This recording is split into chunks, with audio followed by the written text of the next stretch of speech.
ధన్యవాదాలు అధ్యక్ష. ఎక్కడ మాట్లాడినా మధ్యలో ఇంటరప్షన్ అది కూర్చో.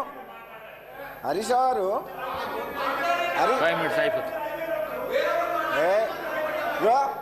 మీరు హరీష్ గారు మీకు కొంచెం హరీష్ అధ్యక్ష అధ్యక్ష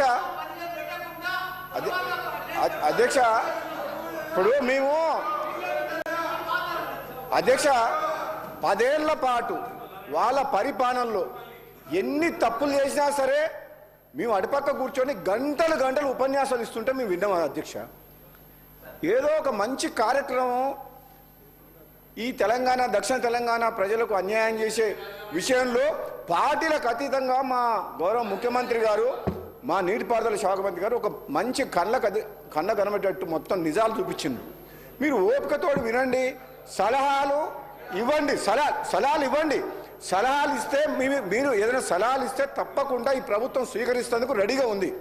ఎందుకంటే రాష్ట్ర ప్రయోజనాలను దృష్టిలో పెట్టుకొని ప్రతిపక్ష పార్టీల సలహాలు సూచనలు తీసుకొని కేంద్ర ప్రభుత్వం దగ్గర పెండింగ్ ఉన్న పర్మిషన్స్ ఎందుకు ఇప్పుడు తీసుకురావాల్సిన పరిస్థితి వచ్చిందంటే మీరు ఆనాడు తొందరపాటు చర్య వల్ల పాలమూరు రంగారెడ్డి కావచ్చు, ఇంకో ప్రాజెక్టు కావచ్చు, మీరు ఒక డిసిప్లిన్గా సిస్టమేటిక్గా పర్మిషన్ సిడబ్ల్యూసి క్లియరెన్స్ కానీ ఎన్విరాన్మెంట్ క్లియరెన్సెస్ కానీ ఇటువంటి అన్ని అష్యూర్డ్ వాటర్ అలొకేషన్ కానీ లేకుండా తొందరపాటు చర్య వేల కోట్ల రూపాయలు మిత్తిలకి బ్యాంకుల నుంచి రుణాలు తీసుకొచ్చి ఈ రాష్ట్రాన్ని అప్పుల పాలు చేసి ఆగం చేసిండ్రు. ఇప్పుడు మా పనేంది? తెలంగాణ రాష్ట్ర ప్రజలు తెలంగాణ కాంగ్రెస్ పార్టీకి ఈ ఆగమైన తెలంగాణని గాడిలో పెట్టే ఆలోచన చేసి ఈరోజు కాంగ్రెస్ పార్టీకి ఓటేసి ఈ ప్రభుత్వాన్ని ఏర్పాటు చేసిండ్రు.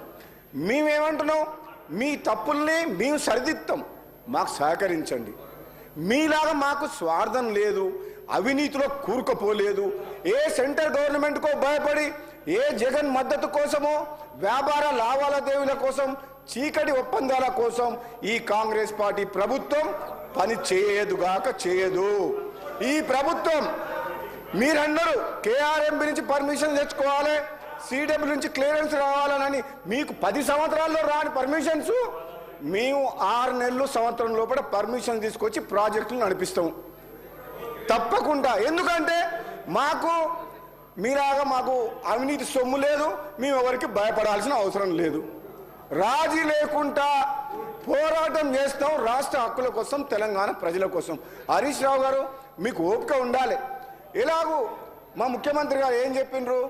తప్పులు చేసిన ముఖ్యమంత్రి ఏమో ఫామ్ హౌస్లో పడుకుండు, వీళ్ళేమో ఇక్కడికి వచ్చిండ్రు, ఆయననేమో సమాధానం చెప్పడు. ఒక్క నిమిషం వినండి.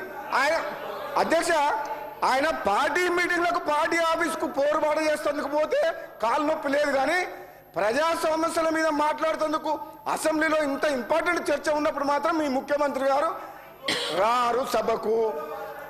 అంటే మీ కారుకు డ్రైవర్ లేడా? డ్రైవర్ లేని కారా ఇది? ఈ రిపేర్కి పోయిన కారు కాదు, గ్యారేజ్ పోయిన కారుకు డ్రైవర్ కూడా లేడు, ఒక లీడర్ లేడు మీ పార్టీకి. అర్థమవుతుంది మాకు. మేము ఎవరితోటి మాట్లాడాలి? అసలు నిర్ణయాలు తీసుకుంది ఎవరు? ఆనాడు అఖిలపక్షం కానీ ప్రతిపక్షాలు కానీ ఎటువంటి సలహాలు సూచనలు తీసుకున్న 10 ఏళ్ల పాటు ఎవరైనా మాట విన్నారా అధ్యక్ష? ఒక్కరిని మాట్లాడనీయకుండా మాకే తెలివి ఉంది, ప్రాజెక్టుల విషయంలో కానీ ఇంకో విషయంలో కానీ అన్నీ మేమే చేస్తాం, మీకు అసలు తెలివే లేదన్నారు కదా. ఎందుకు కాళేశ్వరం కూలిపోయింది? ఎందుకు ఈ కృష్ణా వాటర్ దోపిడీ వాటర్ అవుతుంది? ఈ ప్రాజెక్టులు ఎందుకు ఆగిపోయినాయి? మీరు అక్కడికి ఎందుకు కూర్చున్నారు? అటుపక్కకి ఎందుకు పోయినరు?